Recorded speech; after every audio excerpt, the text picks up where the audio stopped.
Lastly, Honorable Speaker, allow me to say something that arose in the course of the debate in the morning. Honorable Speaker, as a Kenyan leader, I know that we leaders have a responsibility to Kenyans and no other person.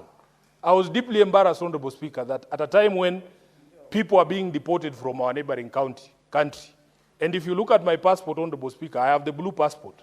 It says East Africa Community. When I was a member of the Law Society of Kenya, Honorable Speaker, at the council, we used to do something called, push for something called cross-border practice. There are lawyers who are qualified from the University of Dar es Salaam, Tanzanians, who practice law in our Kenyan courts. There are students at the Kenya School of Law from Tanzania and from Uganda. I know lawyers who went to Kampala International University and Makerere, who qualified there, and they have come to the Kenya School of Law. They are practicing law in Kenya.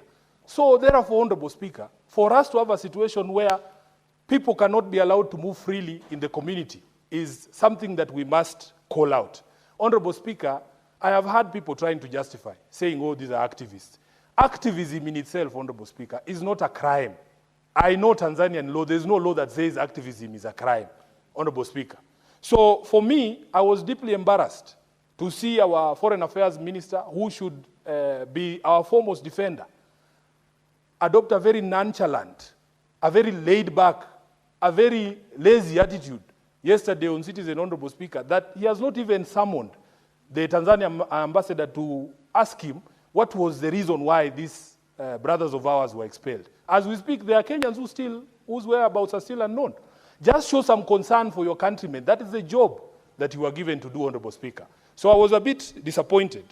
And we need to, as a community of nations in East Africa, we must, Honorable Speaker, call out dictatorial tendencies whenever they emerge, because we are all brothers.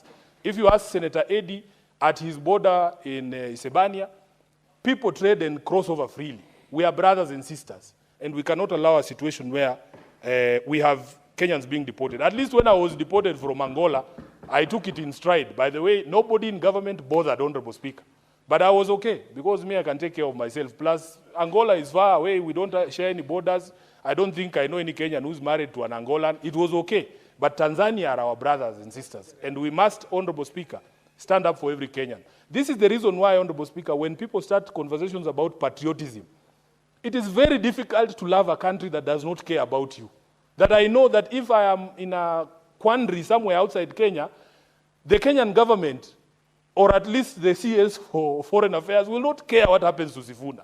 Honorable Speaker, it breaks my heart. If I was stuck in southern Lebanon when the war began, would this government really come for me? That is the question I ask myself. We are on our own.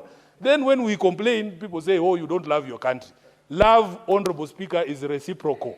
You love me, I love you. I thank you, Honorable Speaker.